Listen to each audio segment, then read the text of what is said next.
The San Francisco 49ers are going to the Super Bowl. That's not a mistake.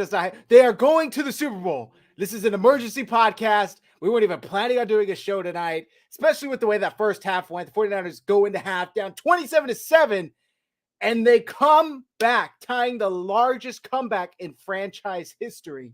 I think they did it versus Atlanta under Jim Harbaugh as well. I cannot believe what we just saw.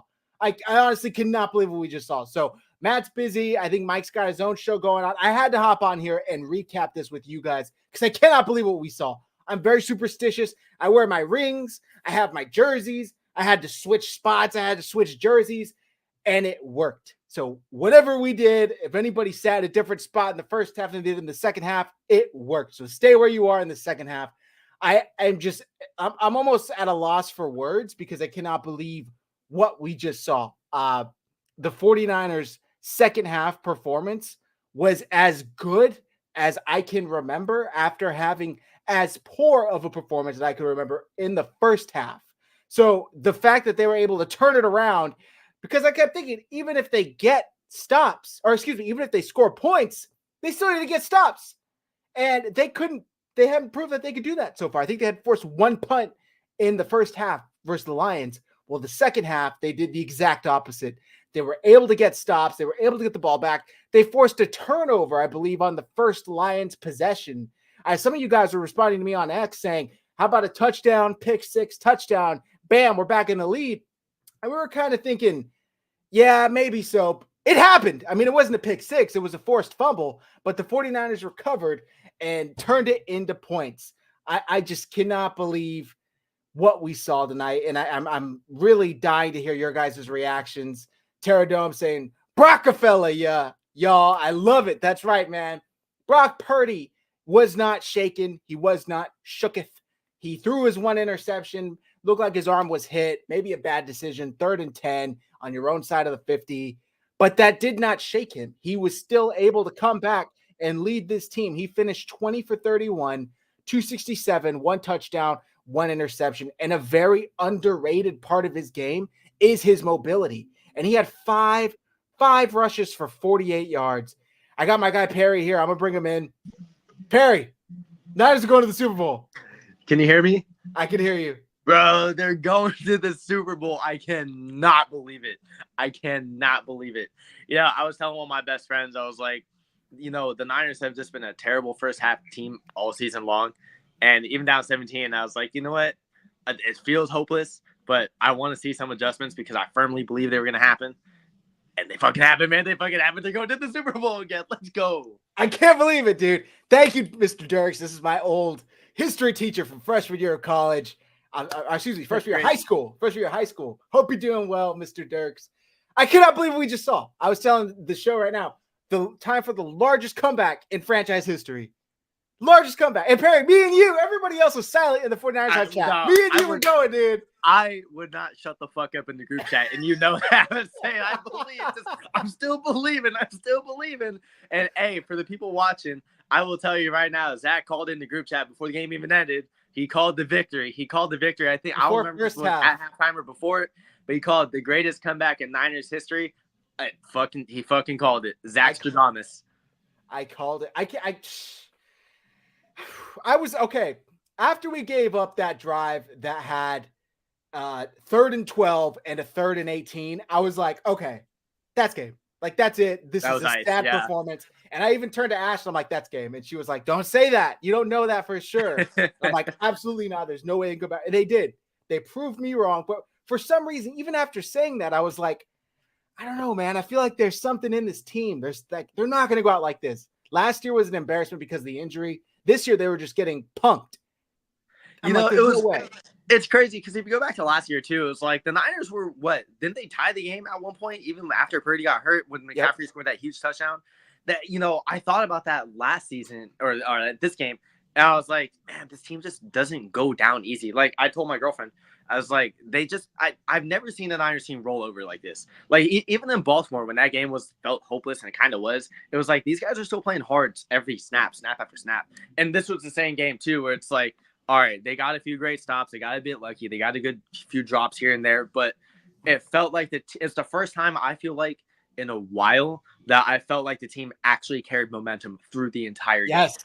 I couldn't believe it because we've seen all season long where half the time, or even last year too, where the Niners get a turnover, they get momentum, and it stalls. And you're like, fuck, like that should have been the drive right there. But even when they kick the field goal after getting the first drive in the second half, it's like, okay, points are points. They're going to use that momentum.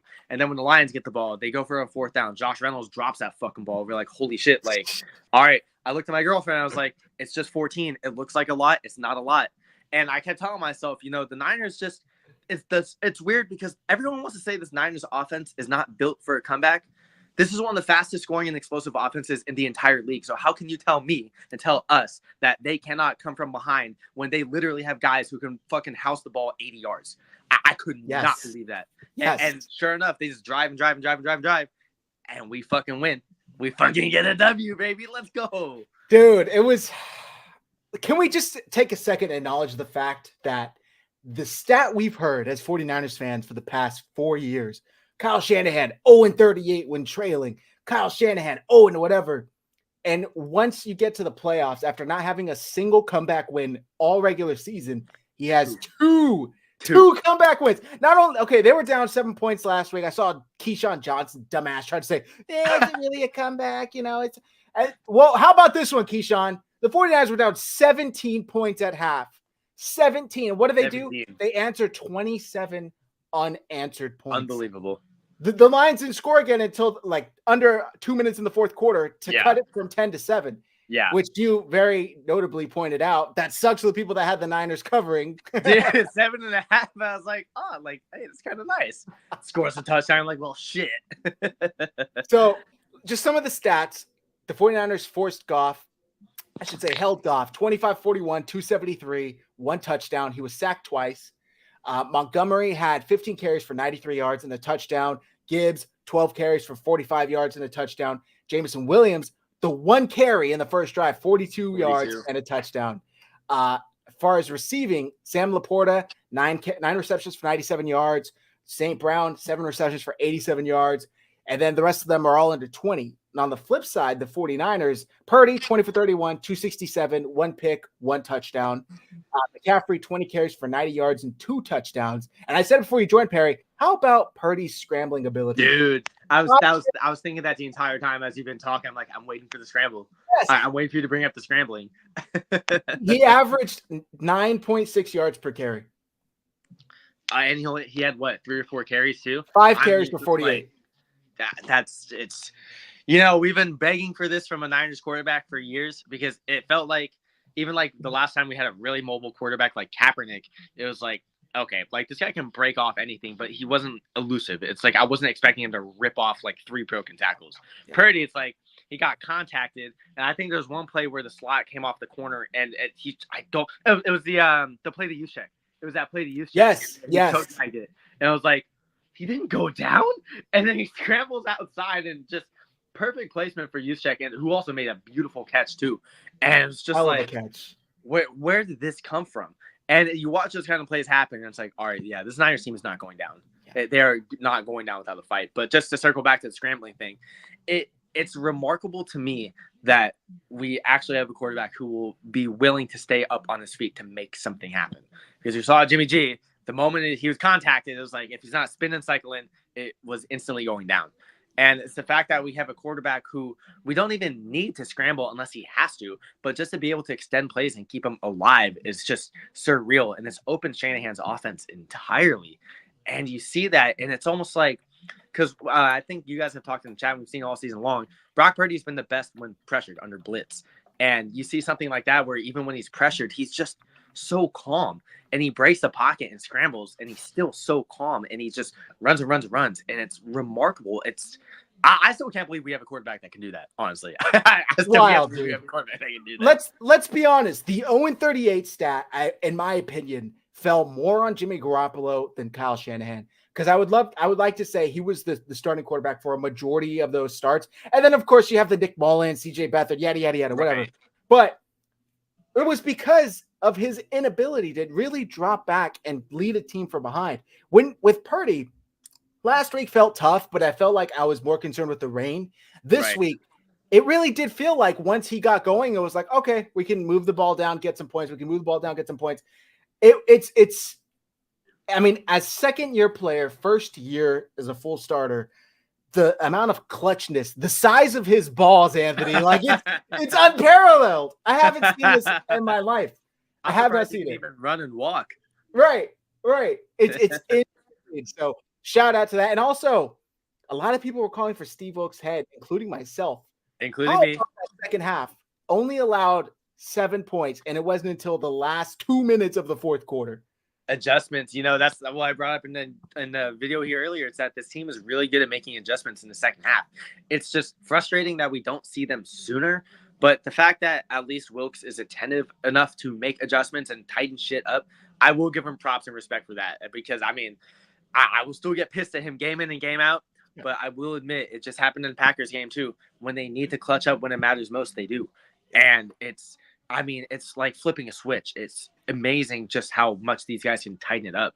And we finally got pass rush, too. I think that's the big thing, too, is we finally got Bosa going. Yes. We finally saw Chase Young at the last drive of the game there actually get shit moving. And it was like, oh, my God. Like, I was looking at my girlfriend, and I was like, Chase Young just got a tackle for loss. Like, he's still playing? I was like, this guy hasn't been sent home yet? And you see it. He reminds me of one of those guys where it's like, I think he just needs some energy and drive and spark to really get things going. He reminds me a lot of like a momentum type player where it's like the moment he gets a sack or gets a TFL, it's like, all right, this guy's going. And I know a lot of us in chat are saying the same thing. It's like Chase Young. It's like over and over. We saw Chase Young get called out all week by Wilkes, by Bosa, by a lot of fans, by a lot of players, by a lot of coaches saying, hey, this guy needs to step up. And for 3 quarters, we didn't quite see it. I'm not going to lie. We didn't really see much from Chase Young at all. But that fourth quarter, when it came down to it, I felt like we saw his name more, and we saw him more, and he was making plays. Yeah, that's what we needed to see.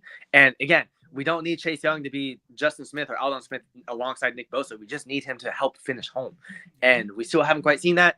But the fact that we got to see a glimpse of it in that fourth quarter gives me a lot of hope, Zach. It gives me a lot of fucking hope that he can contribute in some type of way. It might age all of us 30 years, but he can do it. Yeah, exactly.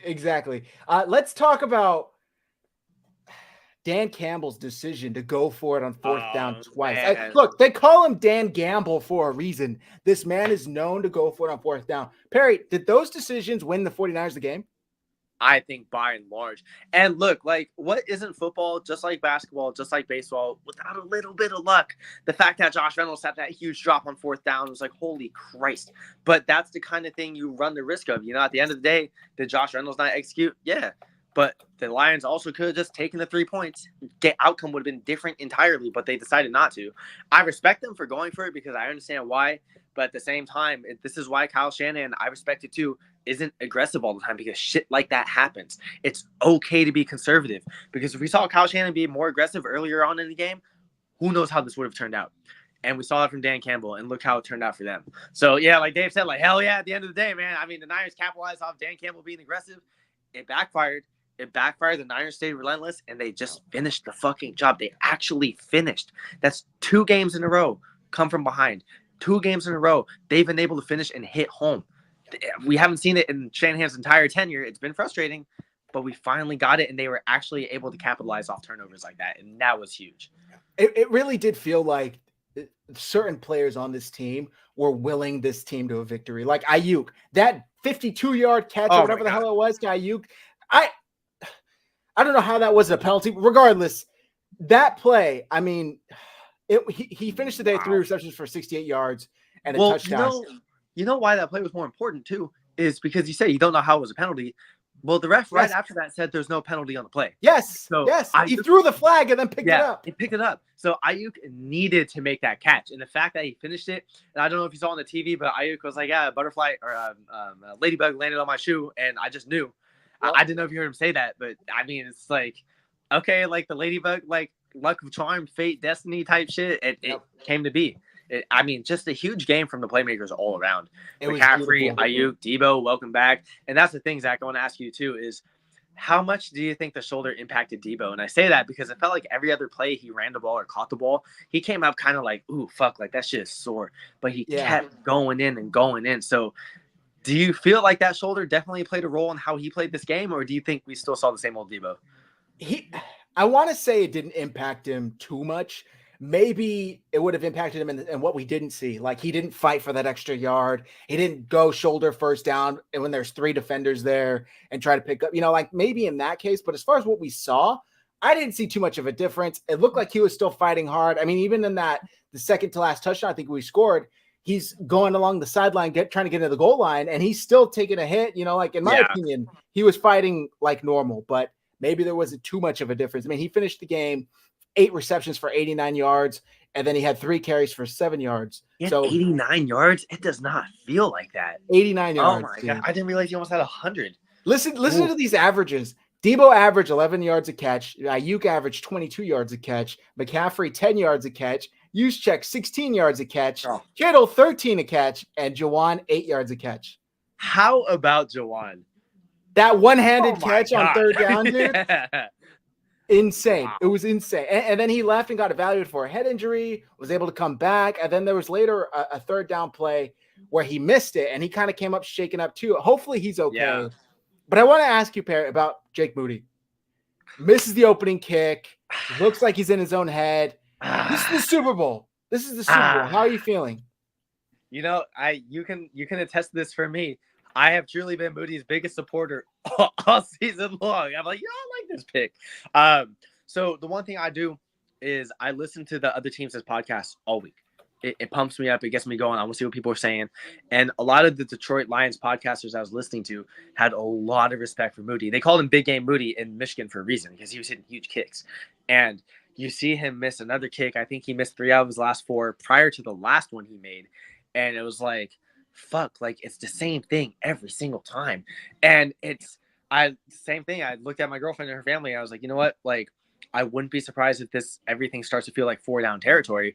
But I am actually glad that they went forward on the last field goal with him. 1, because they needed to. But 2, I think you got to let your kicker just go and do his thing and rebuild that confidence. And it's just amazing to me that he historically had one of the most remarkable extra point seasons for a kicker ever. Yes. I think he only missed 1 in the Rams game at the very end of the year, but he made fucking 60. Like, that is just an insane number. And it's so weird to me because I don't know if he just doesn't feel pressure on extra points or anything past 40 yards or what, but it's like every point after is just right down the middle. Yeah. And then the moment you see him kick a field goal to almost anywhere, it's like, oh my God, this kick is going to the right. But it's he just like the offense had to do what he had to do, and he iced it, and that's okay. I'll take that too. Yep. It was insane, dude. Circo is asking news about McCaffrey injury. It looks like he was getting his neck worked on. I just shared a message. Landed on his neck. He landed on his head. I want to say 2 or 3 times. Yeah, that last one at the end, just before the Eli Mitchell touchdown, was pretty rough because he literally dribbled like a basketball. Yeah, he came up given the one more. I didn't know if he meant give me one more ball or I need a minute. They took him out, so maybe he meant give me a minute. But were you holding your breath a little bit when Elijah Mitchell was getting some carries there? At the end, I was a little. At the end, 100%. Yeah. I was like, oh shit. Hang on to the ball, dude. Even in the final drive, it was like, oh my God, like just hold the ball. You see the Lions trying to rip it left and right, and I'm like, Jesus Christ, like Eli, just hold the ball, please. Because there's a couple plays on that final drive where he just wasn't protecting the ball, and he had one arm under it, and I was like, oh my God, like this is not how it's gonna go. McCaffrey wasn't even out there for the onside kick, so no, he was off too. Yeah. Ian Sharp looked like a neck strain. Luckily, everybody's got 2 weeks to get healthy. I mean, the biggest miss, which I did not think would impact the team so much, is Cleveland Farrell. Clearly, Farrell, since he went out, has been a huge impact for this defense. They haven't been able to set the edge. Chase Young is getting blocked by wide receivers. Like, it's sad to see, but that's what's happened. Yeah, I don't get why. It's definitely really weird because I've been thinking all season long, and especially the second half of the season, is we saw a lot of great defensive play calling. We saw prior to Wilkes, we saw a lot of defensive line just presence from us.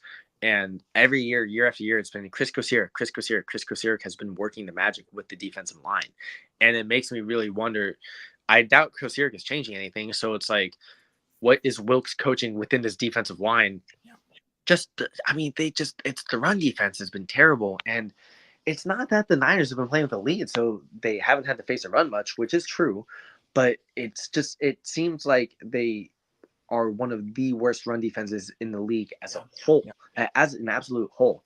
And luckily, going into Kansas City in a couple of weeks, I know Pacheco's an excellent running back. Like, you guys will definitely get into that later, when you do preview show.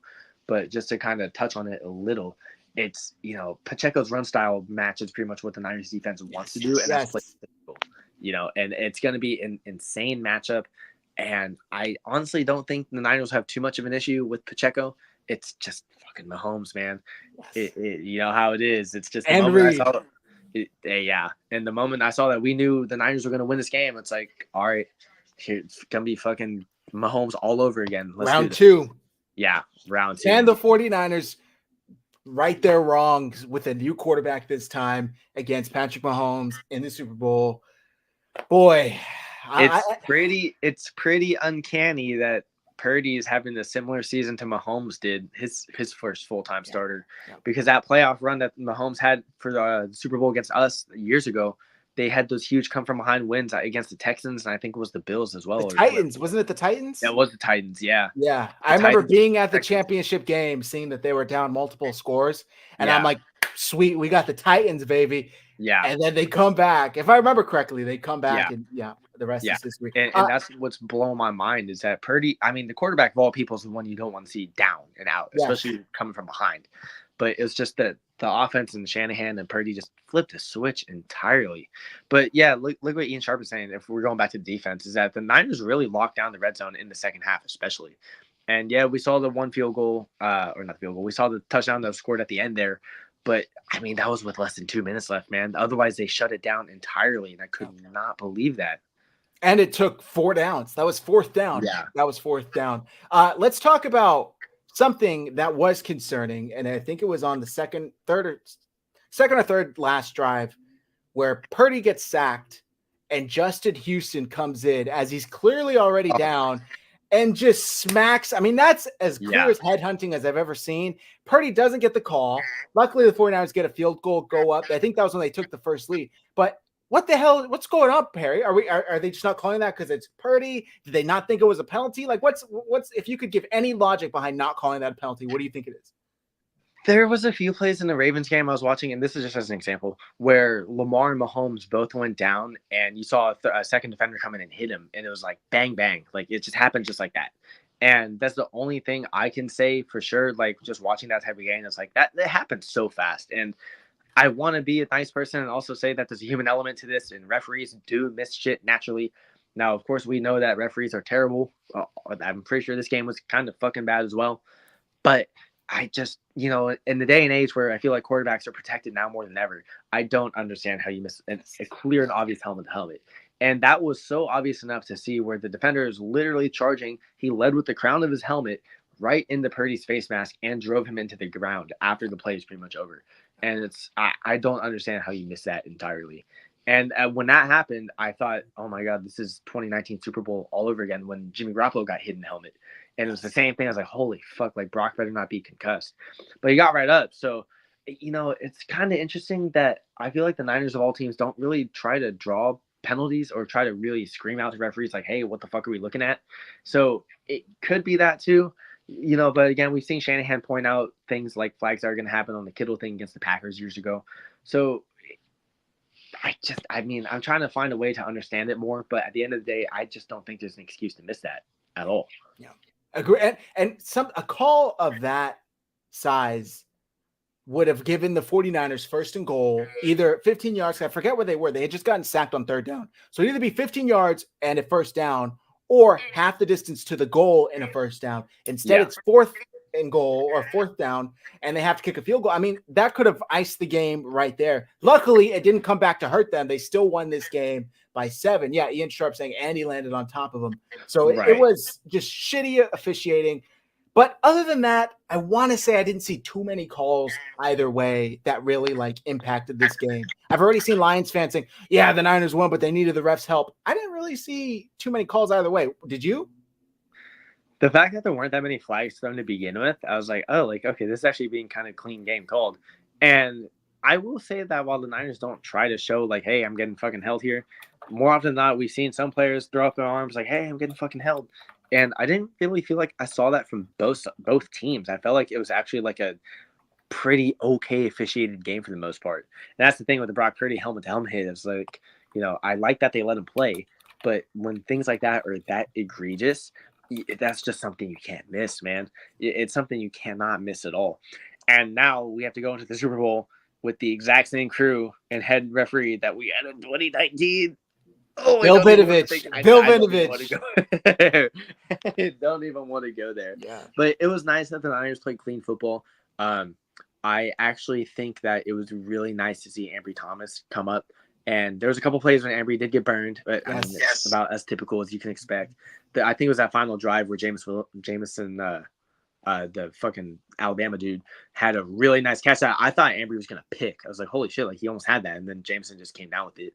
For the most part, though, I felt like we didn't see Ambry's name called too much, which is always a really good thing. Charvarius Ward did his thing. We saw Lenore get beat a couple times, but it's just the resiliency of this team, man. And I got to ask you, too, how do you feel the defense fared with Jair Brown back? He looked better than Logan Ryan, but he still was kind of out of position a couple of times. That first touchdown run. Wait, no, I'm sorry. I'm thinking of Ambry. But there were a couple of runs where he just wasn't in the right position. There was that. Was it the flea flicker that Ambry luckily played pretty well in the end zone that he came up? He could have intercepted that if he gets in a better position, but I think he was better overall than Logan Ryan. I don't blame him too much for being kind of rusty. He didn't play last week. I'm not sure how much he played in week 18. So I mean, the guy basically hasn't played in a month. So, and he's a rookie. Right. Let him get back into things. But I was pleased with this play in the second half, as I was with the whole defense. Yeah. Maybe not so much the first half from everyone, but the second half, I was like, okay, like it balanced out. Yeah, exactly. I want to play this video real quick from our leader, our savior, Brock Purdy. Let me make sure the screen is changed so we can all see it. And then we'll be wrapping up here pretty soon, guys. All right, let's see what the Purd man has to say. Faithful, we did it. Come back. You guys had our back the whole way. We got one more to go. We love you guys. Go Niners. Purd man. Oh, how wholesome. Dude, what a win. Like I said, we weren't even planning on going live tonight because it's Sunday night. Matt's got work. Matt's not even at home. But the fact that we saw, again, tied for the biggest comeback in franchise history. Yeah. We had to. We just had to. So, yeah. Perry, thank you very much for hopping on with me. It was very impromptu. Well, we got to get you on the preview show, dude. Oh, my God. Yeah, I will not miss that shit. Okay, just tell me let's do it. What time, I will be there. Yeah. I want to say Wednesday or Thursday. Well, we got 2 weeks. So we'll have plenty of time. We'll be monitoring the injury reports, of course. Everybody's concerned about Christian McCaffrey. Ambry Thomas got shaken up a little bit. Juwan Jennings got shaken up. We'll let you guys know everything. Make sure you follow us on X. Our handles are on the screen. Follow the podcast at RGS Pod. Follow 49ers Hive. And if you're watching on YouTube, hit like and subscribe. Perry, any final words? Man, it was just a very improbable win. I still can't believe it. I'm going to go to bed happy tonight. It's 2 weeks to prepare. And I will tell you right now, this might be very cynical. I cannot wait to listen to all the Lions podcasts come out tomorrow and listen to the disappointment because it's going to be just money to my ears, man. Just congrats to the Niners, congrats to Purdy and everyone, and 2 weeks to mentally prepare. I cannot wait. Yes, exactly. Another Sunday with me putting my entire mental stability in the hands of like a 24-year-old kid or however old he is. What a win. What a win. The San Francisco 49ers are heading to Las Vegas to face the Kansas City Chiefs in the Super Bowl. The 1 seed in the AFC didn't make it, but the 1 seed in the NFC did, baby. They come back from a 27-7 deficit and win this game 34-31. Thank you, everybody, for joining us in this impromptu show. Like I said, follow everyone. Follow both of us. Follow the podcast. Have a great night. Have a great week. The 49ers are going to the Super Bowl. I can't say it enough. I can't stop saying it. 49ers are going to the Super Bowl. Good night, everybody. Take care.